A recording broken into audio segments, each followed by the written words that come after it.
कल हमने मतु प्रत्यय कंप्लीट हो गया था, त्वय और तल प्रत्यय भी हो गए थे। अब हम नंबर 4 पर पढ़ते हैं।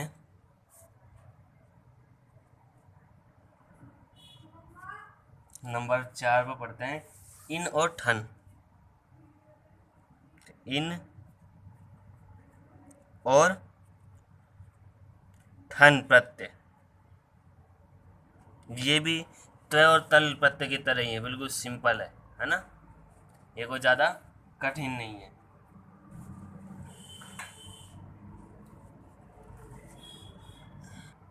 देखिए इन और ठन प्रत्यय,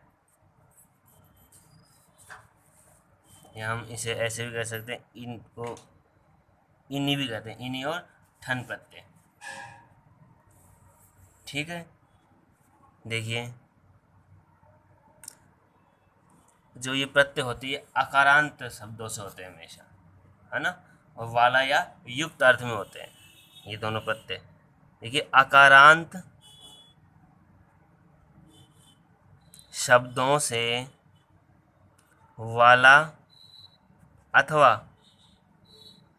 युक्त अर्थ में, वाला अथवा युक्त अर्थ में इन्हीं और ठन प्रत्ययों का प्रयोग किया जाता है।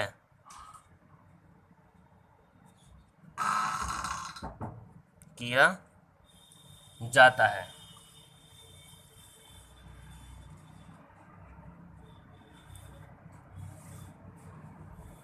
ठीक है, यानी कि जो अकारांत शब्द होते हैं जिनके अंत में ए आता है, उन्हीं शब्दों से इन्हीं और ठन प्रत्यय लगता है, उन्हीं शब्दों में इन्हीं और ठन प्रत्यय लगता है। ठीक है, अब देखिए कभी कभी आकारांत शब्दों में भी, आकारांत शब्दों में भी इन्हीं प्रत्यय का प्रयोग कर दिया जाता है। इन्हीं प्रत्यय का प्रयोग कर दिया जाता है।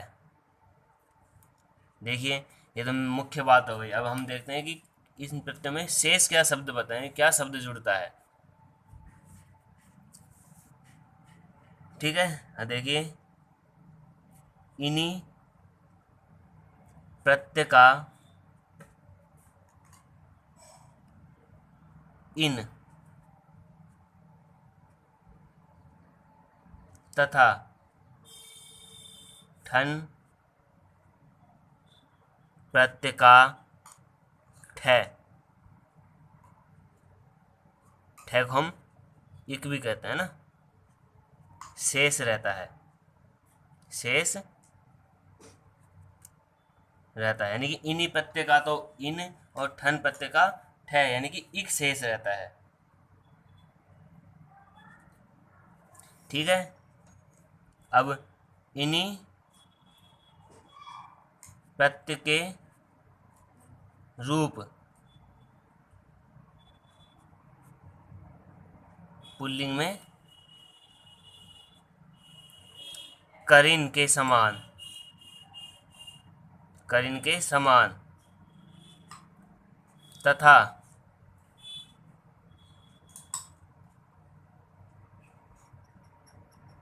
इस ऐसे लिखो, करिन के समान चलते हैं। और ठन में सीधा इक जुड़ेगा, जैसे धन होगा तो धन जुड़ा तो धनिक, इस तरह से, है ना। देखिए ये हो गया, मैं सीधा सीधा शब्द बताता हूँ। ये तो दोनों में अर्थ भेद बताता हूँ मैं आपको। ये तो देखो इधर तो इन्हीं प्रत्यय है और इधर ठन प्रत्यय है। सबसे पहले बात आती है शेष शब्द। इन्हीं का तो क्या शेष रहता है, इन शेष रहता है, और ठन का ठे से ज्यादा यानी कि इक रहता है। ठीक है, ध्यान से देखना। ठीक है, इसके रूप करीन के समान चलते हैं और इसमें सीधा इक ही जुड़ जाता है, बस, बाकी और कुछ फर्क नहीं है। देखिए, आप इसको नोट कीजिए। फिर हम वही टेबल बनाते हैं इसकी। इधर तो हम लिखेंगे, पहले हम इन्हीं प्रत्यय लेते हैं, है ना। इधर हम लिखेंगे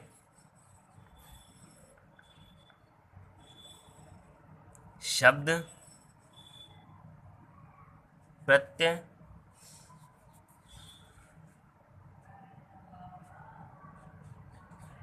मूल शब्द और पुल्लिंग का रूप।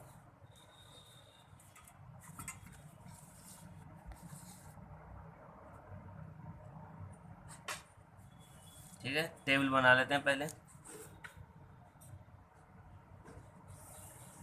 शब्द, फिर प्रत्यय, फिर मूल शब्द और उसके पुल्लिंग का रूप लिखते हैं।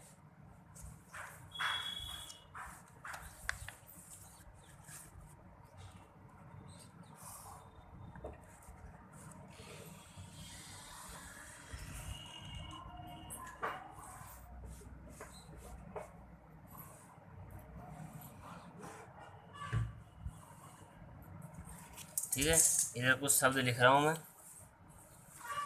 जैसे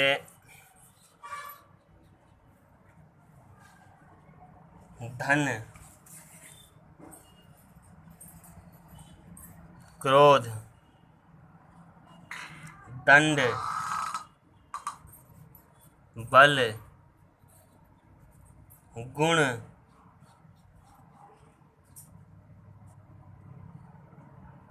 दुख, वर्ण, ज्ञान, योग। ये तो आकारांत शब्द हो गए, लेकिन मैंने लिखवाया ऊपर कि कुछ आकारांत शब्द भी होते हैं जिनमें इन्हीं प्रत्यय लग जाता है। हम सबसे पहले यहाँ इन्हीं प्रत्यय देखेंगे। ठीक है, जैसे वीणा, शिखा, माया, पताका,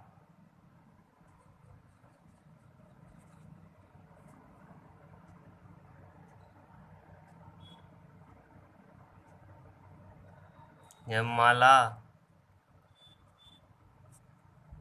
ठीक है,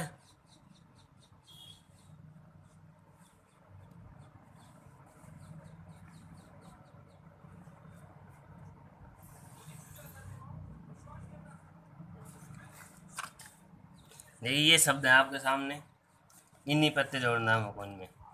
देखिए, धन में जोड़ेंगे तो क्या बनेगा, इन्हीं प्रत्यय जोड़ेगा, इन्हीं का इन शेष रहता है। धन में इन जोड़ेंगे तो क्या बन जाएगा, धनीन, धनिन। क्रोध में क्रोधिन, दंड में दंडिन। ये तो मूल शब्द बन रहे हैं। बल से बलिन, गुण से गुणिन, दुख से क्या बनेगा, दुखिन,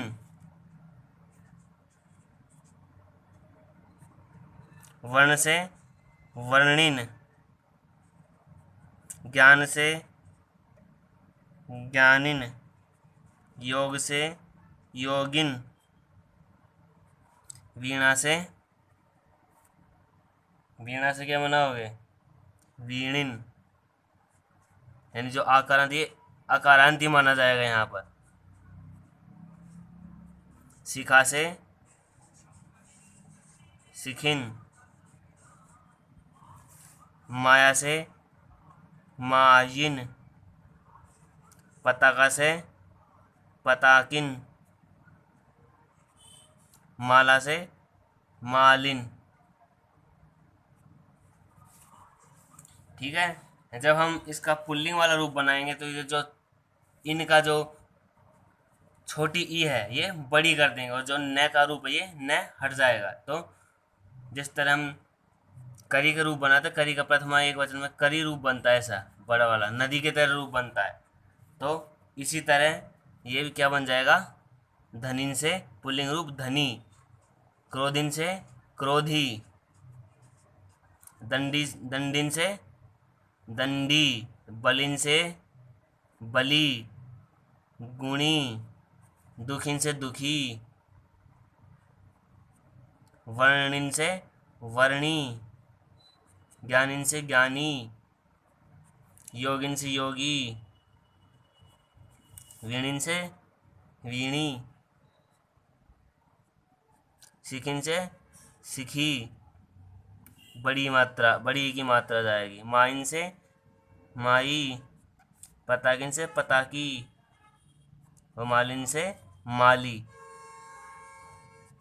ये रूप बन जाएंगे। ठीक है,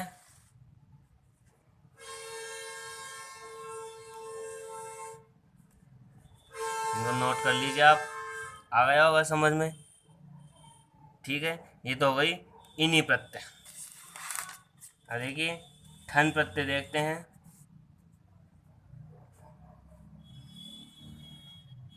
ठन प्रत्यय बिल्कुल सीधा है, वो भी उसके लिए भी हम एक वही टेबल बना लेते हैं।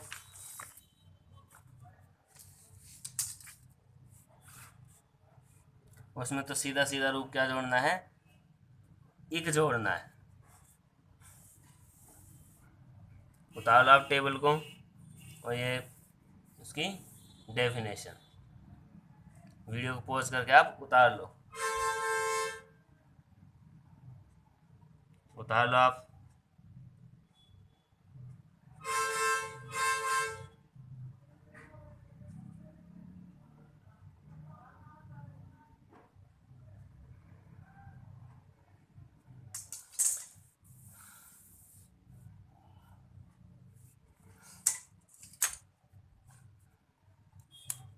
वीडियो पॉज करके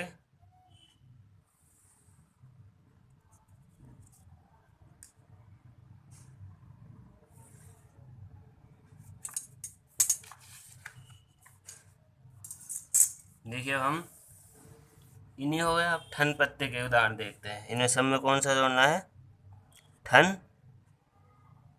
प्रत्यय। देखिए ठन का हम इक जोड़ेंगे। जैसे कुछ शब्द लिख देता हूँ मैं, दंड,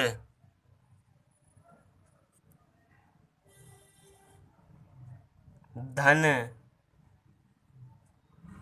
माया, वर्ण, योग, संज्ञा, नौ,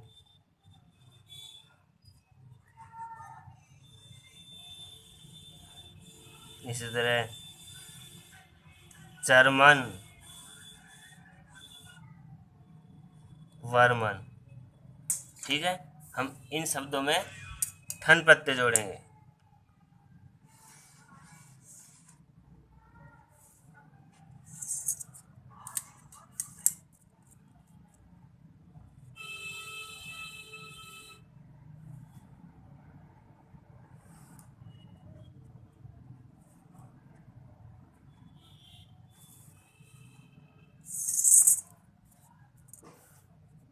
ठीक है, जैसे दंड में इक जोड़ना है अपन को, तो क्या बन जाएगा, ठन का क्या शेष रहता है, इक शेष रहता है।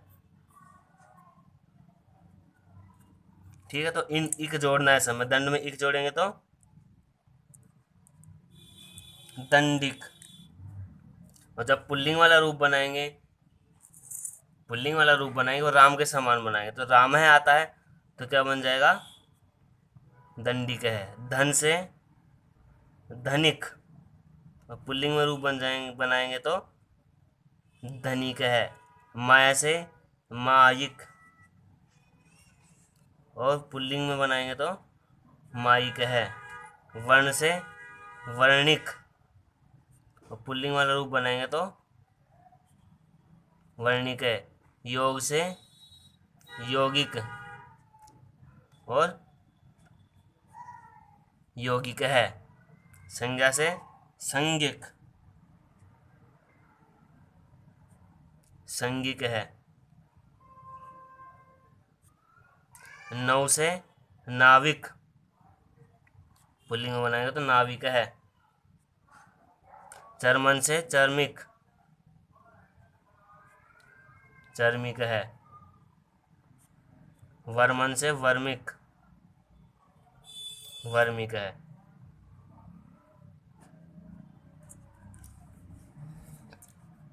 ठीक है, ये तद्धित प्रत्यय में के अंतर्गत इनी और ठन प्रत्यय हैं, ये दोनों कंप्लीट हो रहे हैं। ठीक है, अब हम नंबर 3 प्रत्यय स्त्री प्रत्यय देखते हैं, नीप और टाप। नीप का तो ई शेष रहता है और टाप का आ शेष रहता है। यानी जो स्त्री प्रत्यय होते हैं ये पुल्लिंग शब्दों को स्त्रीलिंग में परिवर्तित कर देते हैं। जो मैंने प्रत्यय के प्रकार बताए थे उनमें तीसरा प्रकार पढ़ेंगे हम स्त्री प्रत्यय। पहला प्रकार तो था कृत प्रत्यय, जिसके अंतर्गत हमने तव्यत, अनिया, सत्रिय और सानस ये 4 प्रत्यय पढ़े। सेकंड था तद्धित प्रत्यय, जिसके अंतर्गत हमने तरप, तमप, मतुप, त्वय, तल, इनी और ठन ये प्रत्यय पढ़े थे। अब नंबर 3 टाइप आता है प्रत्यय का स्त्री प्रत्यय। कौन सा है? स्त्री प्रत्यय। लेकिन नोट कर लीजिए आप इनको एक बार, वीडियो को पॉज करके।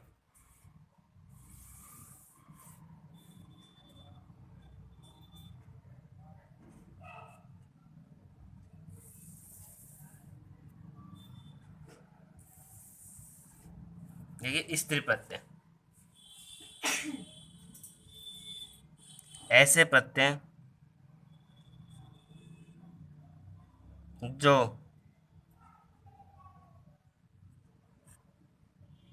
पुल्लिंग शब्दों अथवा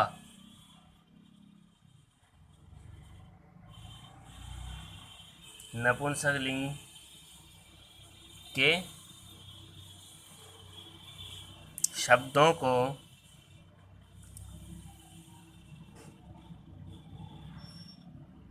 स्त्रीलिंग में परिवर्तित कर देवें उन्हें स्त्री प्रत्यय कहते हैं। ठीक है, जैसे नीप, टाप आदि। ठीक है, आपके सिलेबस में 2 है, एक तो नीप और एक टाप। नीप का तो बड़ी ई शेष रहती है और टाप का आ शेष रहता है। ठीक, नंबर 1 पढ़ते हैं हम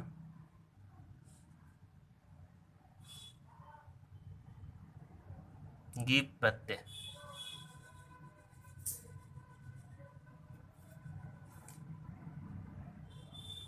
ऋन्नेभ्यो गीप, इसका सूत्र होता है यानी कि ऋकारांत, यानी कि जो नीप प्रत्यय है ये ऋकारांत यानी जिसके अंत में री हो और नकारांत जिसके अंत में न हो, उन शब्दों से ही लगता है।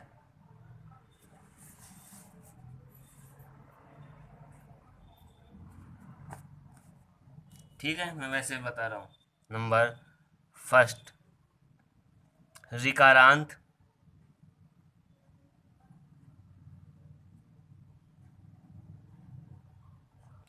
और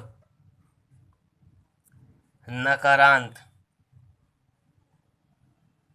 शब्दों से, ऋकारांत और नकारांत शब्दों से नीप प्रत्यय होता है। यानी कि ऋकारांत का मतलब जानते हो जिसके अंत में री हो और नकारांत जिसके अंत में न हो, न आधा न हो। वहाँ पर हमेशा नी प्रत्यय लगता है। ठीक है, एक चीज़ और लिख लीजिए, नीप का ई शेष रहता है, शेष रहता है। क्लियर। जैसे ऋकारांत उदाहरण देते हैं, देखते हैं अपन। कर्त्री, धार,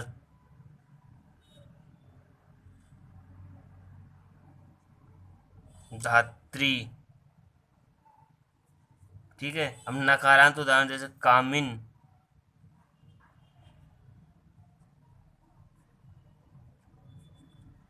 दंडिन,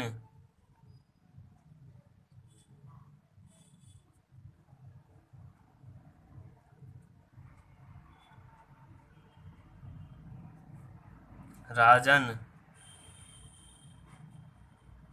ठीक है, इनमें हम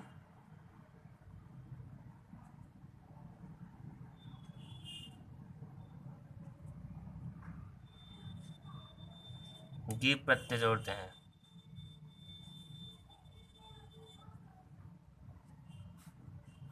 इसका नीप का क्या शेष रहता है, बड़ी ई शेष रहती है।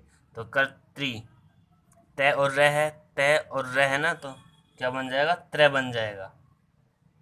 और त्रय में बड़ी ई जोड़ देंगे तो क्या बन जाएगा, ये कर्त्री, और ऊपर का ये रह, री का रह हो जाता है, पता ही है। धात्री। ठीक है, कामिन का कामिनी,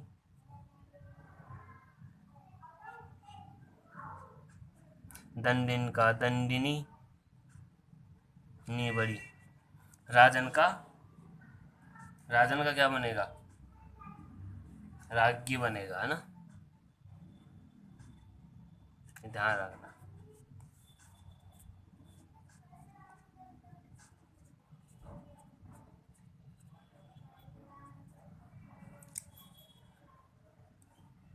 ठीक है, नंबर सेकंड बात इसमें, जहां पर ऊ, री और ली का लोप हो जाता है, वहां भी नी प्रत्यय होता है।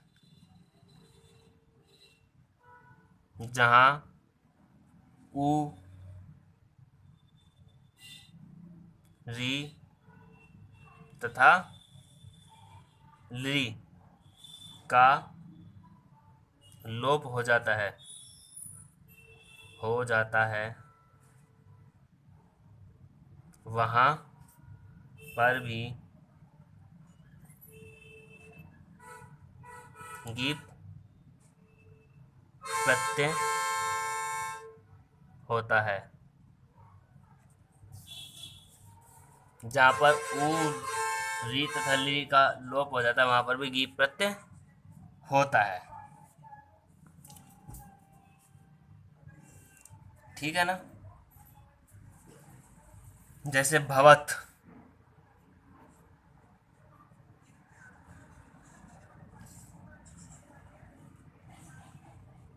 श्रीमत, बुद्धिमत, शक्तिमत,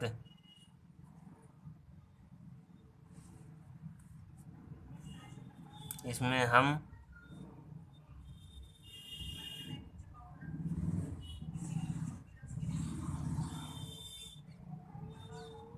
गीप प्रत्यय जोड़ेंगे, तो वही गीप का ई शेष रहता है, भवत में जोड़ेंगे तो भवती, श्रीमत में जोड़ेंगे तो श्रीमती, गीत में जोड़ेंगे तो बुद्धिमती, और शक्तिमत में जोड़ेंगे तो शक्तिमती।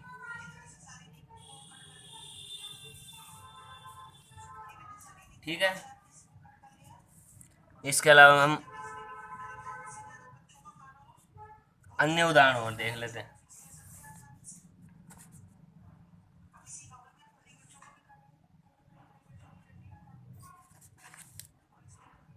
इसके अलावा हम अन्य उदाहरण में ले लेते हैं सारे। नी प्रत्यांत शब्द जोड़ेंगे। ठीक है, इधर हम शब्द लिख देंगे और इधर उससे बना रूप। ठीक है, नी प्रत्यय जोड़ना अपन को सब में। तो देखें,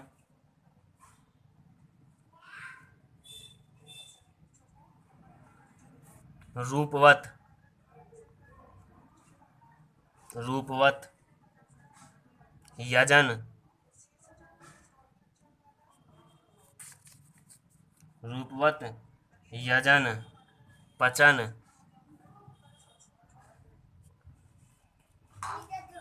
रूपवत से रूपवती, यजन से यजंती,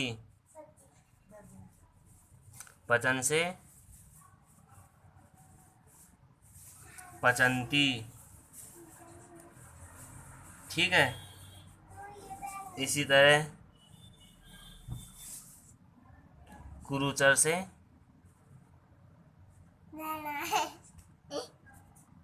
कुरुचरी,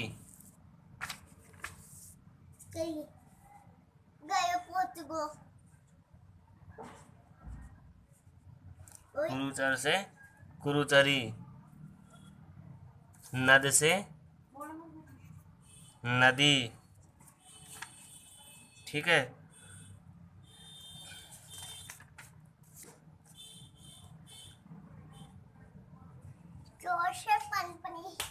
पार्वत से पार्वती।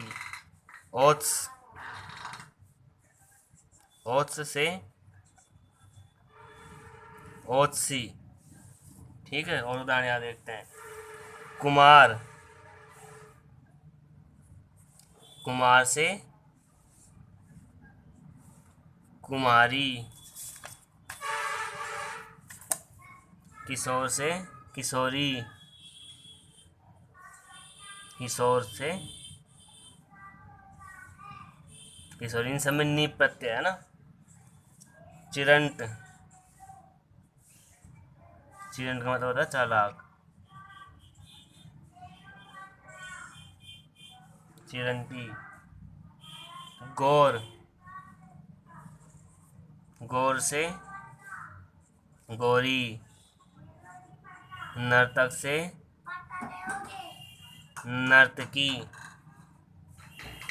ठीक है। मातामह, मातामह से मातामही।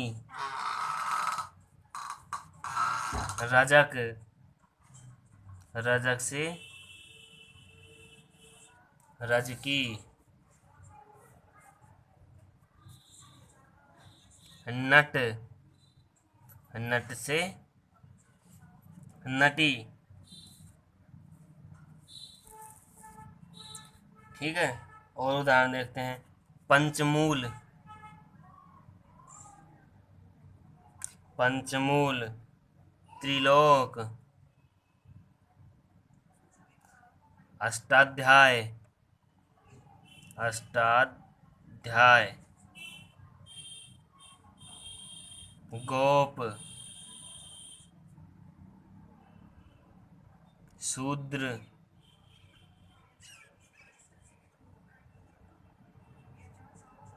मृग, ब्राह्मण। ठीक है। इनके बनाओगे आप। पंचमूल से मैं बना देता हूँ पंच मूली। त्रिलोकी, अष्टाध्यायी, इस तरह से बनाना, आप बना लेना। ठीक है। और लिख रहा हूँ मैं। इंद्र, रुद्र।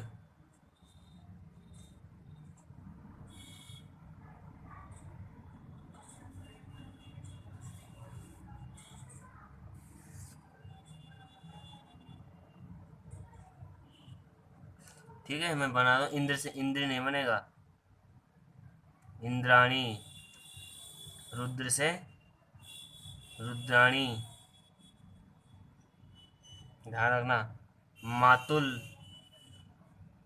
मातुल से मातुलानी। कुछ शब्द इनको याद करना आप।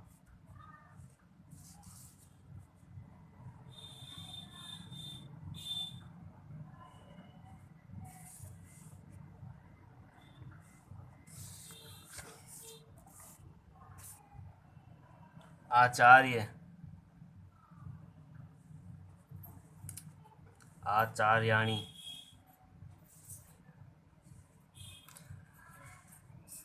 ठीक है, इनको आप नोट कर लो, जो कर लो।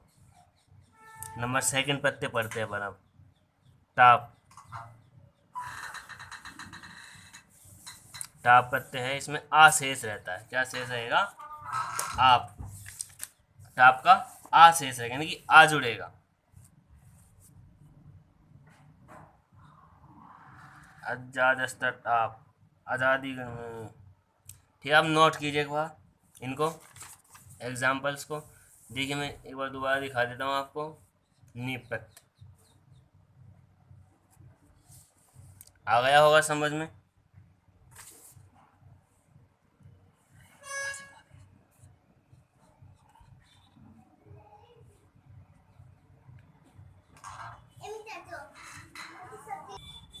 ठीक है, उतारो आप वीडियो पॉज करके इनको, उदाहरणों को।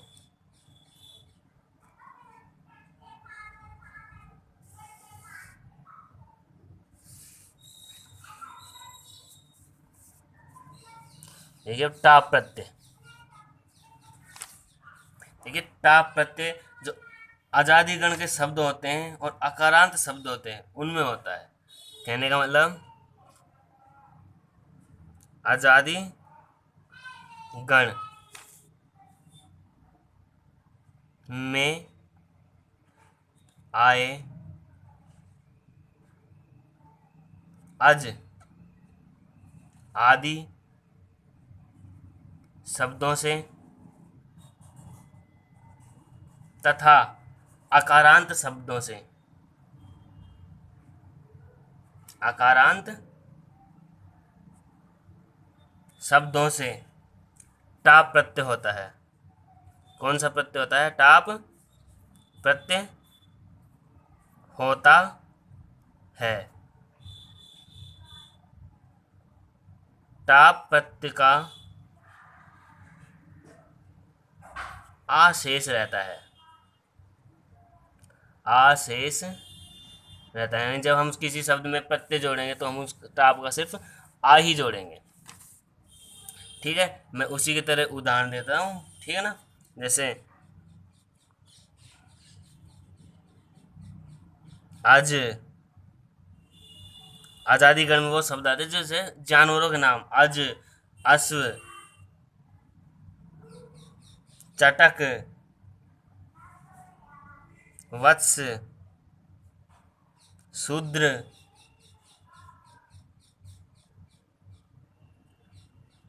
क्षत्रिय, कनिष्ठ,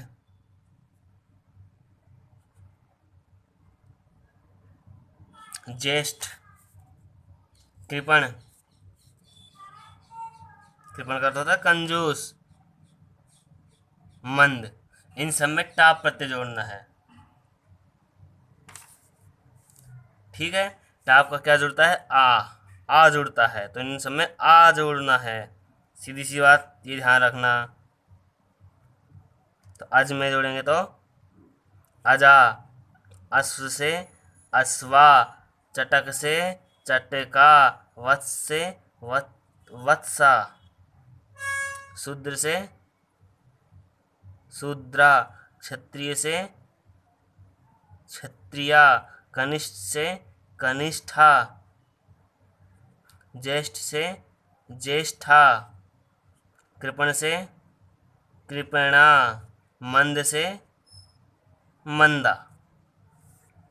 ठीक, अब इस प्रकार कुछ ऐसे शब्द होते हैं जिसमें आ जोड़ने से पहले जो अंत शब्द का अंतिम शब्द होता है उससे पहले ई का आगम हो जाता है, नहीं ई लग जाता है।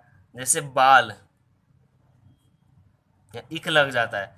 बाल शब्द है, बाल में हम क्या जोड़ेंगे? टाप प्रत्यय जोड़ेंगे, तो क्या बनेगा? बाल और आ है। लेकिन जब हम ऐसे कुछ शब्द होते हैं जहाँ आकार तो होता है लेकिन इन शब्दों में बीच में इक का आगम हो जाता है, इक लग जाता है ऐसे शब्दों में। ठीक है ना, तो इनका क्या बन जाएगा, जोड़ेंगे तो इक कागम होने पर क्या बनेगा, बाल, बाल, ले में ई मिनी तो छोटी ली, और का। तो कहने का मतलब सीधा क्या बना, बाल से क्या बना, बालिका। ठीक है, आया समझ में।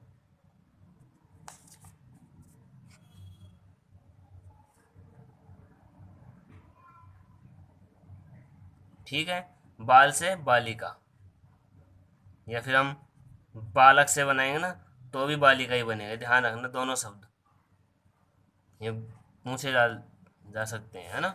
बालक भी पूछ सकता है, बाल भी, दोनों से बालिका ही बनेगा। ठीक है, इस तरह मूषक,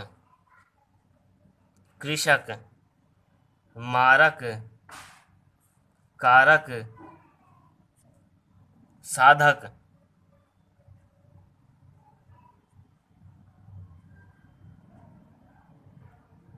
मूषक से मूषिका, कृषक से कृषिका, मारक से मारिका, कारक से कारिका, और साधक से साधिका।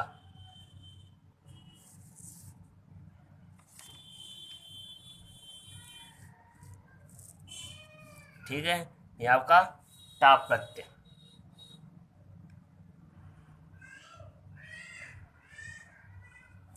ठीक है ना, ये आपके टाप प्रत्यय कंप्लीट होते ही आपका प्रत्यय का टॉपिक भी कंप्लीट होता है। ठीक है ना, अगली क्लास में हम प्रत्यय का टेस्ट देखेंगे और एक नए टॉपिक की शुरुआत करेंगे, संधि।